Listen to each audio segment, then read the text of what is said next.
chose A Wrinkle in Time by Madeleine. Some of the arguments for why this book was banned is that it undermines the Christian worldviews in such that there is a happy medium character that has mystical powers. There's Miss Who, Miss Whatsit, and Miss Witch, which are referred to as witches. Charles Wallace, one of the main characters, has unnatural abilities like mind reading, and there's a reference to Jesus that is listed alongside the fighters of the darkness.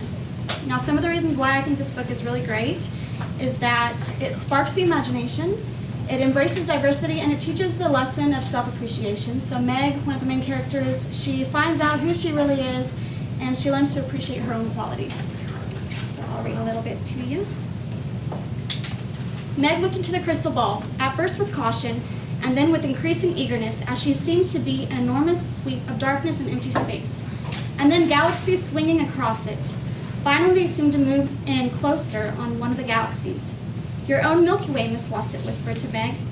They were headed directly toward the center of the galaxy. Then they moved off to one side. Stars seemed to be rushing at them. Meg flung her arm up over her face as though to ward off the blow. "Look," Miss Witch commanded. Meg dropped her arm. They seemed to be moving in toward a planet. She thought she could make out the polar ice caps. Everything seemed sparkling clear. "No, no, medium dear, that's Mars," Miss Whatsit reproved gently. "Do I have to?" the medium asked. "Now," Miss Witch commanded. The bright planet moved out of their vision, and for a moment there was the darkness of space, then another planet. The outlines of this planet were not clean and clear.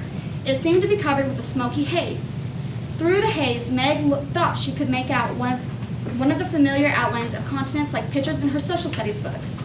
"It is because of our atmosphere that we can't see properly," she asked anxiously. "No, Meg, you know what it is. It's not the atmosphere," Miss Witch said. "You must be brave."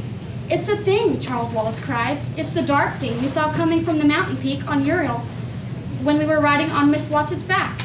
"Did it just come?" Meg asked in agony, unable to take her eyes off the thickness of the shadow which darkened the beauty of Earth. "Did it just come while we've been gone?" Miss Witch's voice seemed very tired. "Tell her," she said to Miss Whatsit. Miss Whatsit sighed. "No, Meg, it hasn't just come. It has been here for a great many years. That is why your planet is such a troubled one." "But why?" Calvin started to ask, his voice croaking hoarsely. Miss Whatsit raised her hand to silence him. "We showed you the dark thing on Uriel first. Oh, for many reasons. First, because the atmosphere on the mountain peaks there are so clear and thin you could see it for what it really is.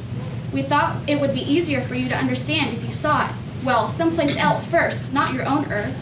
"I hate it," Charles Wallace cried passionately. "I hate the dark thing." Miss Whatsit nodded. "Yes, Charles dear, we all do. There's another reason we wanted to prepare you on Uriel. We thought it would be too frightening for you to see it first on your own beloved world." "But what is it?" Calvin demanded. "We know it's evil, but what is it?" "You have said it," Miss Witch's voice rang out. "It is evil. It is the powers of darkness." "But what's going to happen?" Meg's voice trembled. "Oh, please, Miss Witch, tell us what's going to happen." "We will continue to fight." Something in Miss Witch's voice made all three of the children stand straighter, throwing back their shoulders with determination, looking at the glimmer of what Miss Witch with pride and confidence.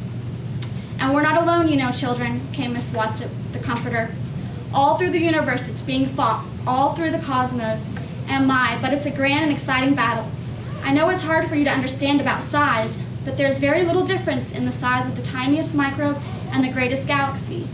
You think about that, and maybe it won't seem so strange to you that some of your very best fighters have come right from your own planet. And it's a little planet, dears. Out of the edge of a little galaxy, you can be proud that it has done so well." "Who are our fighters, then?" Calvin asked. "Oh, you must know them, dear," Miss Whatsit said. Miss Who's spectacles shone out after triumphantly, and the light shineth in darkness, and the darkness comprehend it not. "Jesus," Charles Wallace said. "Why, of course, it's Jesus." "Of course," Miss Whatsit said. "Go on, Charles, love. There were others, all your great artists. They've been lights for us to see by. Leonardo da Vinci," Calvin suggested tentatively, "and Michelangelo, and Shakespeare," Charles Wallace cried out, "and Bach, and Pasteur, and Madame Curie, and Einstein." Now Calvin's voice rang with confidence, and Schweitzer, and Gandhi, and Buddha, and Beethoven, and Rembrandt, and St. Francis.